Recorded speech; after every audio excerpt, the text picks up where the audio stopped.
আসসালামু আলাইকুম, welcome back to my channel Maisha daily ব্লগে সবাইকে স্বাগতম। আজ চলে এলাম নতুন একটা রেসিপি নিয়ে। আজ আমি রান্না করব নারকেল দিয়ে বাইন মাছ। আজ সকাল আমি বিলের তাজা মাছ কিনে নিলাম, আর টাটকা মাছ রান্না না করলে কি হয়, তাই ঝটপট করে আমি চলে এলাম রান্না করতে। আমরা মাছে ভাতে বাঙালি, আর মাছ পছন্দ নয় এমন মানুষ খুব কম আছে। এভাবে রান্না করলে হাত চেটেপুটে খাবে, মাংসকেও হার মানায়। আমি মাছগুলো সুন্দর করে ধুয়ে পরিষ্কার করে ছোট ছোট টুকরো করে কেটে নিলাম। এগুলো আমি পাটায় ছিঁচে নিলাম। এখানে আমি 1 চামচ হলুদের গুঁড়া, অল্প পরিমাণের মরিচের গুঁড়া, পরিমাণ মতো লবণ দিয়ে দেব। এগুলো আমি হাত দিয়ে সুন্দর করে মেখে নিব।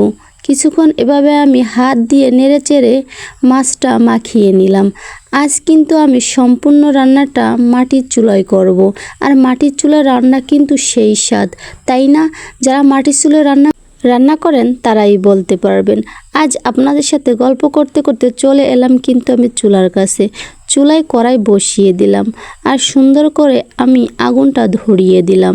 এখন আমি অপেক্ষা করব যতক্ষণ না আমার কড়াই গরম হয়। আপনারা সাথে থাকেন, দেখতে পারবেন। এই তো আমার কড়াই গরম হয়ে আসছে, আর এখানে আমি পরিমাণ মতো তেল দিয়ে দেব। আজ আমি এই তেল দিয়েই রান্নাটা শেষ করব। আর আমার তেলটা গরম হয়ে আসছে। এখন এখানে আমি মাছগুলো দিয়ে দিব। এক এক করে আমি সুন্দর করে মাছগুলো তেলের ভিতরে দিয়ে দিলাম। কিছুক্ষণ আমি অপেক্ষা করব। কিছুক্ষণ পর আমি মাছগুলো উল্টিয়ে দিব। এভাবে আমি সুন্দর করে এক এক করে মাছগুলো উল্টিয়ে দিব।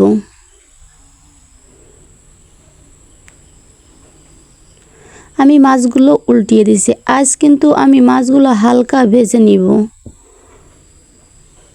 আমার মাছগুলো ভাজা হয়ে আসছে। এখন আমি মাছগুলো তুলে ফেলবো।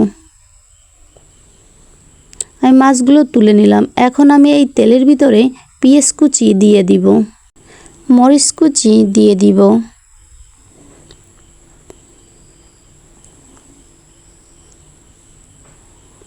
এখন এগুলো আমি সুন্দর করে তেলে ভেজে নিব। এভাবে নেড়েচেড়ে আমি কিছুক্ষণ ধরে পেঁয়াজটাকে সুন্দর করে ভেজে নেব, যতক্ষণ না আমার পেঁয়াজটা বাদামি কালার হয়ে আসে। এই তো আমার পেঁয়াজটা কিন্তু বাদামি কালার হয়ে আসছে, তাই এখানে আমি 1 চামচ পেঁয়াজ বাটা দিয়ে দিব, 1 চামচ রসুন বাটা দিব, অল্প পরিমাণের আদা বাটা দিয়ে দিব, কাঁচা জিরে বাটা দিয়ে দিব।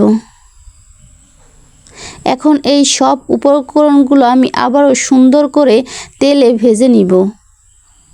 এভাবে নেড়েচেড়ে কিছুক্ষণ ধরে আমি মশলাটাকে সুন্দর করে তেলে ভেজে নিলাম।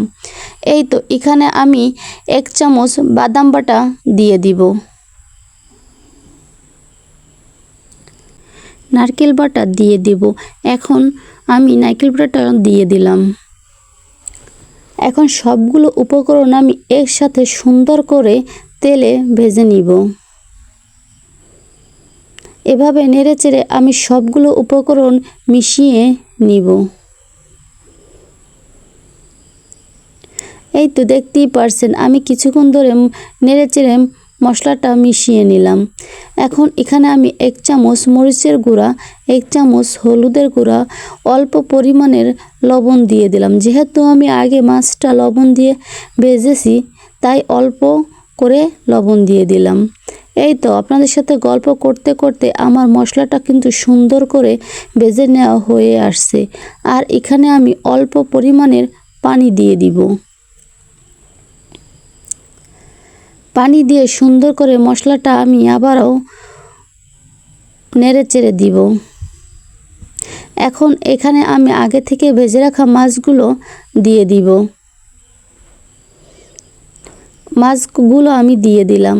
আর মাটির চুলায় রান্না কিন্তু অনেক স্বাদ, অনেক মজা, আর রান্না করতে কিন্তু অনেক ভালো লাগে। কে কে মাটির চুলায় রান্না করেন কমেন্টে জানাবেন। এভাবে আপনারা একবার এই মাছটা রান্না করে খেয়ে দেখেন কেমন লাগে। মাংসকেও হার মানায় এই মাছটা। এই তো এখন আমি ঢাকনা দিয়ে ঢেকে দিব কিছুক্ষণ সময়। কিছুক্ষণ এভাবে আমি ঢাকনা দিয়ে ঢেকে দিলাম। কিছুক্ষণ পর আমি ঢাকনাটা তুলে ফেলবো।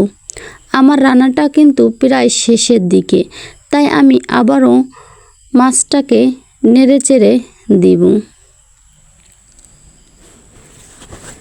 এই তো দেখেন আমার কিন্তু রান্না প্রায় শেষ। আপনারা চাইলে এখানে ধনিয়া পাতা কুচি দিতে পারেন। আমার বাসায় যেহেতু আজ ধনিয়া পাতা নাই, তাই আমি দিলাম না, না দিলেও হয়। এই তো আজকে আপনাদের মাঝে এতটুকু শেয়ার করলাম। আর আমার মাছ ভুনাটা কেমন হয়েছে আপনারা কমেন্টে জানাবেন। আর আপনারা আমার পাশে থাকবেন, আমি যেন প্রতিদিন আপনাদের মাঝে নতুন নতুন রেসিপি নিয়ে চলে আসতে পারি।